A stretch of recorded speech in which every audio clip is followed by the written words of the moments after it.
Hi there, it's Brian Terrian from the Disability Digest with some important information, I feel, about Social Security disability benefit hearings. Like when you can postpone them, what are valid reasons for postponing them, when people try to postpone them and they're not valid, other times they should postpone them or go to them and they don't. And I'm doing this video because I met somebody just last week that made the wrong move, and in my opinion, it's going to cost about 3 years of back benefits, roughly about $75,000. So I'm in hopes that this helps you. So here at the Disability Digest, we help people with these videos and the membership that we provide our Disability Digest members to get their benefits approved fast, keep them, and maximize them. So we hope that you enjoy this video. If you do, share it and subscribe. So here we go. There is an actual Social Security regulation about this, and I'm going to include it with the description of this video. And I've organized these based on my experience of doing this for like 18 years of, people trying to postpone hearings. I put a list together. And so we're going to go through those.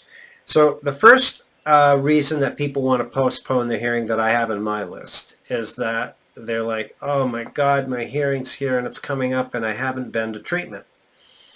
Well, that's unfortunate, but it's not a good reason according to Social Security for postponing your hearing. You should have been in treatment from the beginning.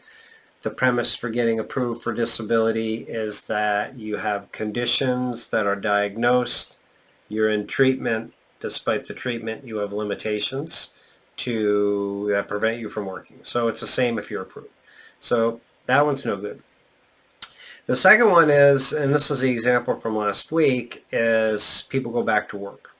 So somebody goes back to work and they're like, listen, I want to postpone my hearing or cancel my hearing.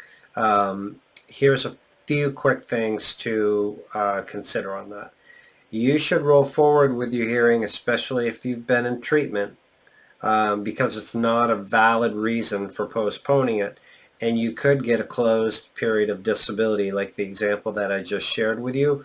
If this individual had not canceled the hearing, had gone forward with it, then would have been able to possibly get a closed period of disability and collected those back benefits. So back to work, not an option. Other ones, you've got a vacation planned, not a valid reason. Minor illness, something that is treatable, you just don't feel well, but you could get to a hearing, not good.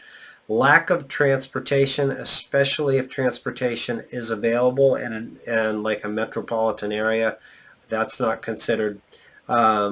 Not being ready for your hearing, not like maybe you have the medical but you're unorganized, or for whatever reason there's some feeling that you're not prepared, is not a valid reason. Non-critical family events like a birthday party, that would fall into that. Nice to go to, but doesn't take precedence over your hearing. Here's the last one, and another top reason that people want to postpone their hearing. They get their notice of hearing, and on there it says the date, time, and the judge that they're going to go see. And then they're smart enough to perhaps follow our information to understand what the approval rates are for that judge. Some judges are very low in their approval, like 19, 21%, while you'll find others that are in the 70, 72% range. So if you pull a 19%er, it's like, oh my God, I want to postpone. Sorry, but you're not able to do that. You've got to go. So that's a whole separate topic. But so here's some valid reasons that if you have a hearing that you could postpone. You have a serious condition that is like a health incident. You're hospitalized, or a real significant flare in your condition, whatever that might be.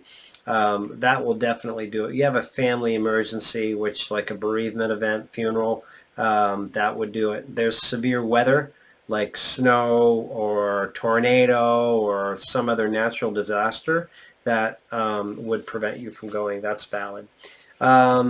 You just hired a new representative and you need more time. This one actually is kind of dicey because, but you can actually state that as a valid reason. Or you hire a new representative, or your current representative that you have has a conflict in their schedule. That's another one. So those are some of the few. Now, if you have a valid reason, the next step is, if you're using a disability representative, which most do at a hearing, you can have them do this. They're going to write a letter. They know how to do it. Send it to the judge and request for postponement.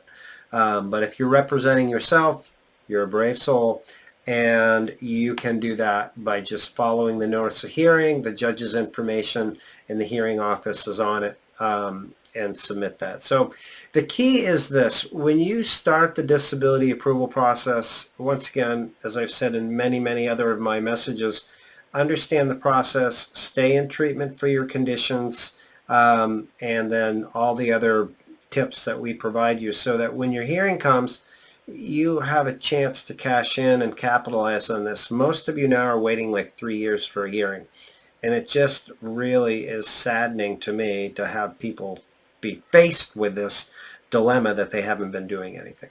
So I hope you find this helpful. Remember, the regulation will be around this video in the description. If you like the work that we do, we encourage you to subscribe, share the video with others. Stay tuned for more. Make it a great day.